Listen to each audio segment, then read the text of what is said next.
저희가 이제 SK 해킹 사태가 있었잖아요. 그래서 이제 뭐 KT로 막 옮겨 타고 LGT로 옮겨 타고 막 이 난리를 쳤어요. 그러면서 부도덕한 능력 없는 어떤 그 SKT에 막 우리가 욕을 하고 니네들 다 망했어 막 이러고 생각을 했는데 옮겨갔는데 KT도 털렸대요.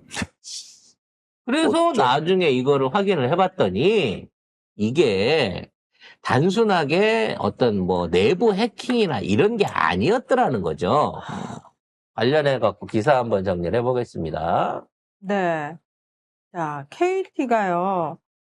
최근 발생한 무단 소액 결제 사고에 대해 자체 조사를 한 결과 불법 초소형 기지국을 통한 일부 고객의 국제 이동 가입자 식별번호 IMSI 유출 정황을 확인을 했다고 합니다.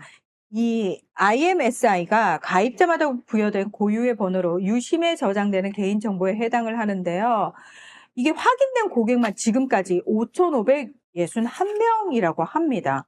좀 더 쉽게 풀이를 하자면 어우, 우리가 어떡해? 이제 기본적으로 그 핸드폰을 쓰는 망이 있는데 요게 이제 도심이나 이런 데 하면 걸리는 게 많으니까 서버로 보안 기지국들을 줘요. 그러니까 뭐 건물 안에 붙어 있는 것도 보신 분도 있고 건물 옥상에 붙어 있는 그 소형 안테나 기지국들이 있단 말이야. 그 사각지대를 없애기 위해서, 전파 사각지대를 없애기 위해서 이런 것들을 설치를 해갖고 신호 증폭을 해주는데 이걸 유령 기지국을 만든 거예요. 유령 기지국을.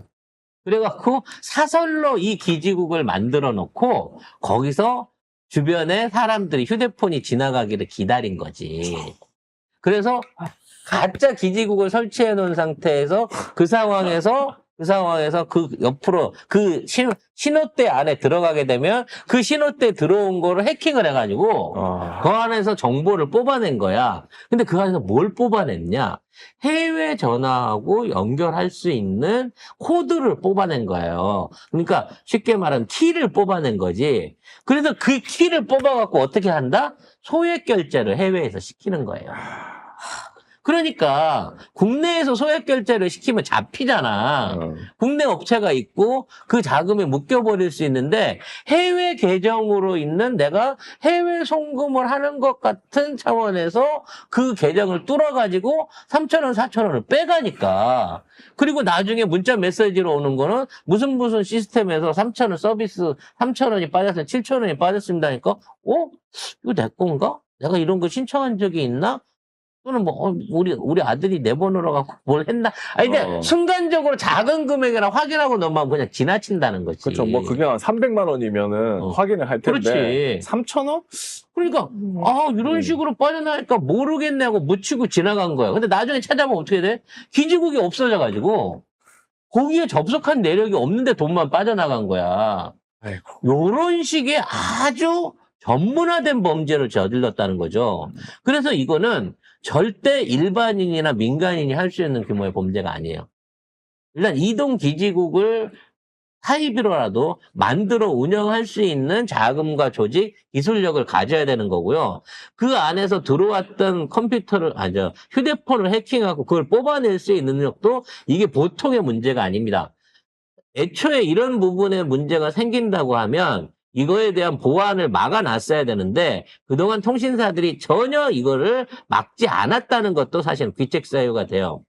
그래서 정말 웃기게도 우리 통신사들의 대책이 뭐냐면 밤 9시 이후에는 해외 결제를 못하게 막는 거예요.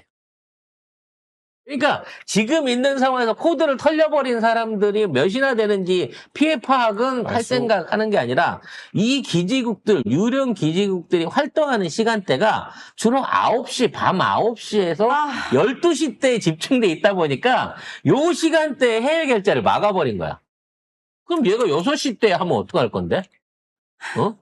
아니면 어디다가 세워놓고 24시간 순간 삐용삐용 해갖고 사람 많이 모이는 여기 전철역이나 인구 밀접 지역에서 뽑아가면 어떡할 거냐고. 그리고 그런 방식으로 지금 서버가 사라져버려갖고 누가 물어야 되는지 모르는, 일면 이제 내 돈 예산 나갔으니까 나 이거 안 한 건데, 내 책임 아닌 것 같은데, 이거 해줘요라고 했을 때, 거기에 대한 정확한 파악과 피해 보상과 파악은 누가 해줄 거냐고. 그러니까 범죄는 날이 갈수록 전문화되고 IT화 돼가고 있는데 거기에 대응할 능력 없이 통신비나 받아 챙기고 망 관리도 제대로 안 하고 이런 망들을 개별적으로 관리하기 위해서 개별 서버키를 두거나 원래 없는 이상한 유령 통신망이 생기게 나와갖고 작동하기 시작하면 그걸 갖다가 역으로 탐지해낼 수 있는 기술 정도는 갖고 있었어야 되는 거 아니냐고. 이 사안은 앞으로 피해자가 계속 늘어나게 될 겁니다. 알게 모르게 이렇게 당한 사람들 많을 거예요. 그렇죠. 그리고 이게 단순하게 휴대폰의 문제만이 아닙니다. 개인 신용카드를 갖고 있는 사람들도 이런 방식으로 해외 서버를 통해 가지고 결제를 털렸을 가능성이 높아요. 따라서 이에 대한 정부 차원의 대대적인 점검과 검사가 필요할 것으로 보여집니다.